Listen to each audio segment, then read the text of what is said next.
So Indiana Fever head coach Stephanie White herself did not travel with the team to Chicago, which leads people to believe that she might not be there for the game, Hamby. But what does this mean for the Indiana Fever? What does this mean for the upcoming game in Chicago? And who will be stepping into this role? It is pretty obvious that... What if I told you Caitlin Clark's next big move isn't dropping threes, but calling plays from the sideline? Yep, rumor has it the Indiana Fever might hand her a clipboard and a whistle for the next game against the Chicago Sky. Is she about to coach her own team like some kind of basketball Jedi master? Did the coach just say, you know what, Caitlin, you're tang? Buckle up, because this plot twist is straight out of a sports sitcom. So, lads, basically, the Indiana Fever coach is like, well, we don't know. That's reality is. We don't know who's going to be coaching. We don't know whether Stephanie White's going to be coaching, but the plan is there if Stephanie White is not going to be there. And I think maybe... So here we are, Caitlin Clark freshly battling with injury, barely got her jersey stitched on, and now she might be drawing up plays like she's a ghost of Phil Jackson fused with Ted Lasso. Why? Because head coach Stephanie White is nowhere to be found, poof, vanished, not in the building. Did she accidentally walk into a WNBA time portal note? Just a good old case of can't make it, which is basketball code for we're going to pretend this was planned. Okay, so first of all, we do not know why Stephanie White is going to be out. It is officially listed as personal reasons, and I don't know if you guys are aware, but back in October, she also was dealing with a tragedy, assuming it might have been like a close passing of someone to her, which was also around the time that she was in contention for being named head coach of the Indiana Fever. So that was probably a whirlwind of a time for Stephanie White. And first and foremost, we just want to make sure that she is doing okay and wishing her all the best, because it is not very common for a coach to miss a game. I don't think it happened once last season. It has not happened this season. And with White out, you'd think there's a solid plan B or maybe a plan C, but the Fever apparently skipped right past the alphabet and went, hey, what if our rookie called the shots? That's right, the Indiana Fever coaching staff is so thin right now it's starting to look like a rec league carpool. So guess who's unofficially but totally and absolutely going to be holding the clipboard? You got it, Caitlin. I've been here for 5 minutes, Clark. About being away for a period of time. Which means, look, I'd say whatever reasons brought her to Indiana in the first place, like, might take her out of a few games, might keep her closer to home, might keep her not going to games. And look, at the end of the day, there's more important things than basketball. And if that is the case, then obviously the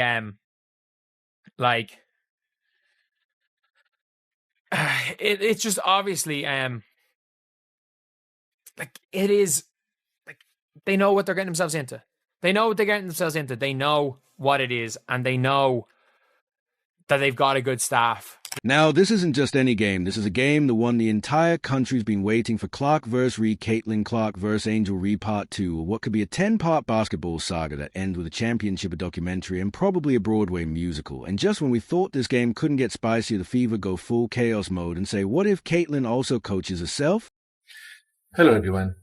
So Stephanie White of the Indiana Fever, the head coach, will not be at tomorrow's game against the Chicago Sky. It's been cited for personal reasons.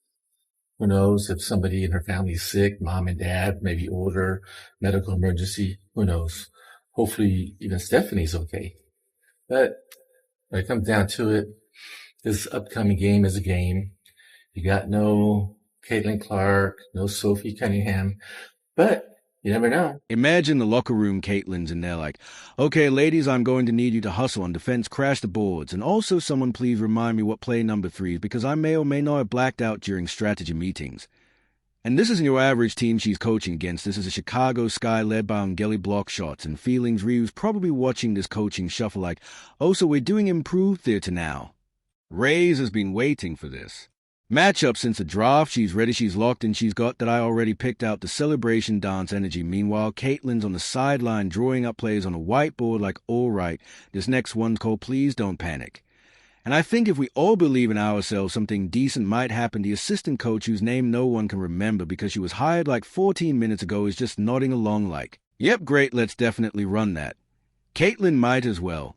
Be multitasking like a soccer mom on espresso running point, barking defensive switches, checking if the water bottles are full, and reminding everyone that she's also playing the game is like giving your top performer in a school play the job of directing and managing costumes and being the janitor. At this point, if someone sprains an ankle, Caitlyn's probably the new team doctor too. Factors of tomorrow's game is the fact that Caitlin Clark, guys, is still, she is still out due to injury protocol, I believe she had a lower leg calf muscle strain, right?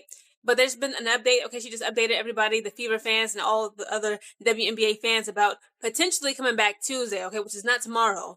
But let's just see what Caitlin Clark has to say.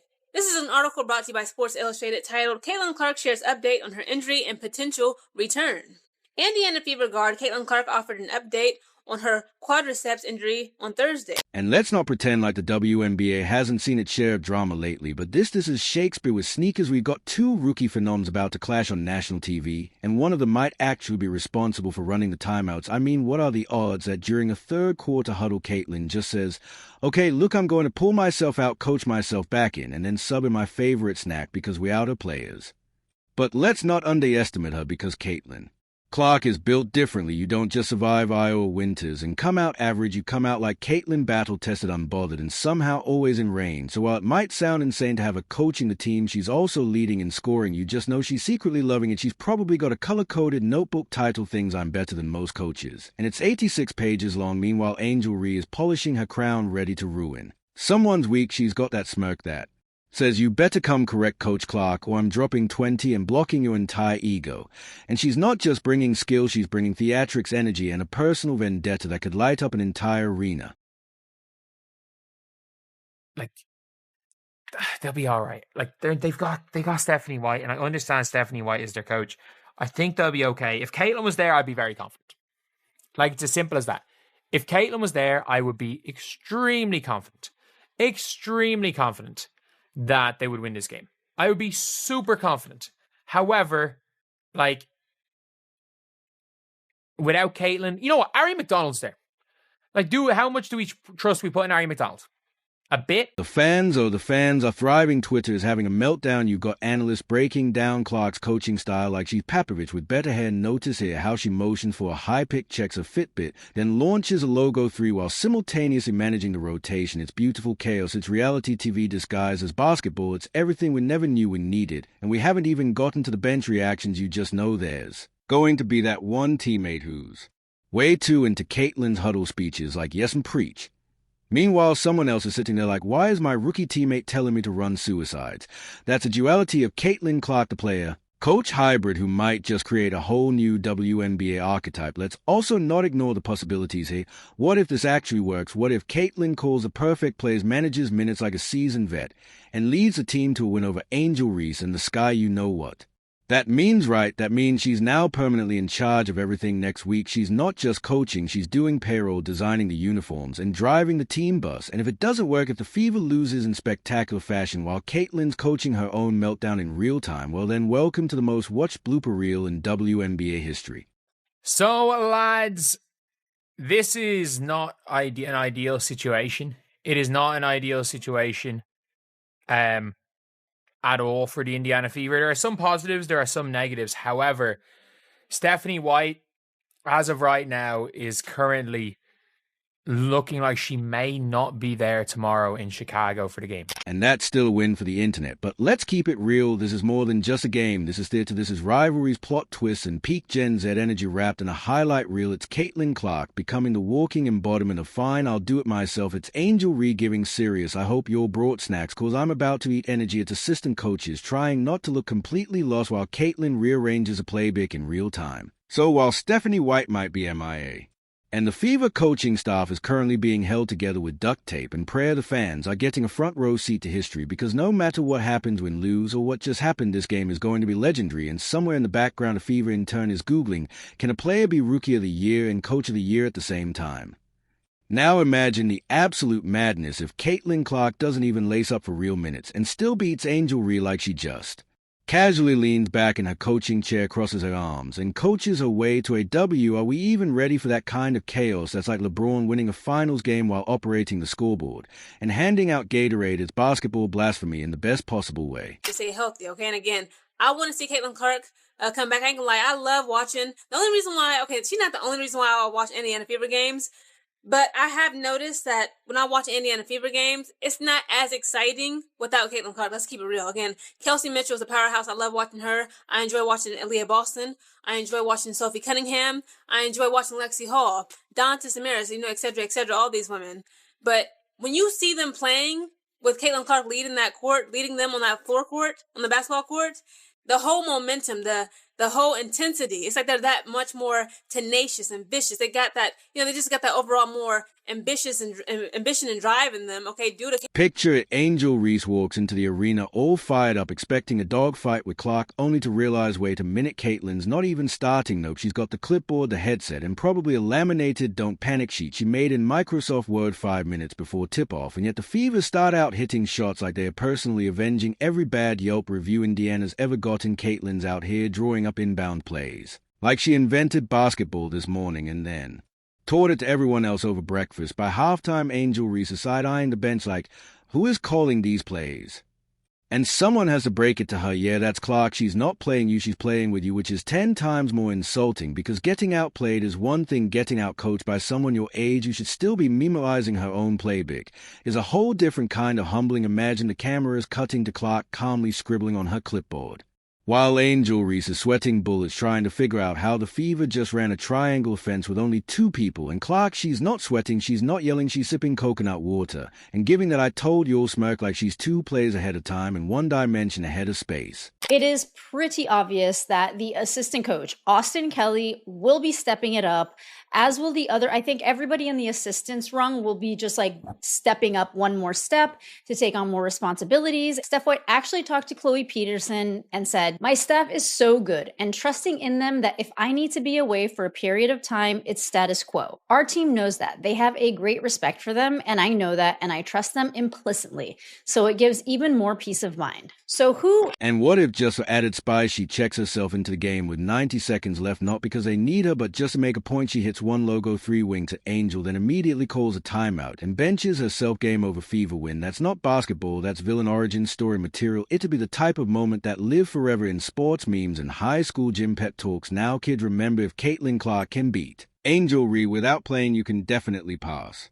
algebra. It defies all logic. It flips the rookie narrative on its head. She was supposed to learn from the vets, not manage them, but here we are, and don't even try to process what that would do to the Ricer-Clark rivalry. Oh, it would go nuclear. Angel's whole competitive arc would need a rewrite. Chapter 1, I blocked her shot. Chapter 2, she coached my team into the ground without breaking a sweat. The pettiness potential skyrockets. We're talking post-game interviews with shade so thick you'd need night vision goggles just to see through it. And let's be honest, if Caitlin Clark can win as a coach, she might never go back. You know what, playing is cute, but I prefer orchestrating wins like a basketball overlord. The league wouldn't even know what to do. MVP ballots would just say yes next to every category. Court again this week, but right now there's going to be some explosive testimonies today, including Capricorn Clark.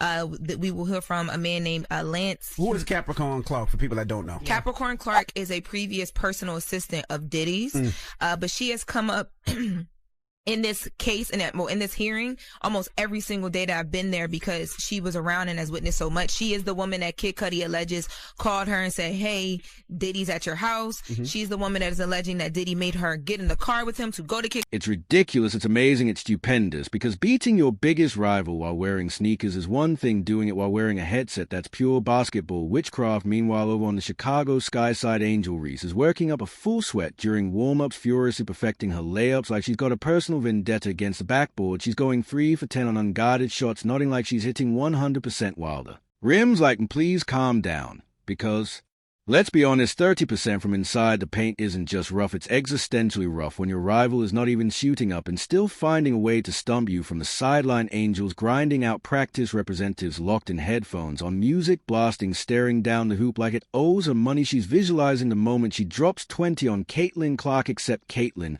won't even be in uniform. She's not lacing up, she's literally sitting down, probably icing her ankle while sipping vitamin water.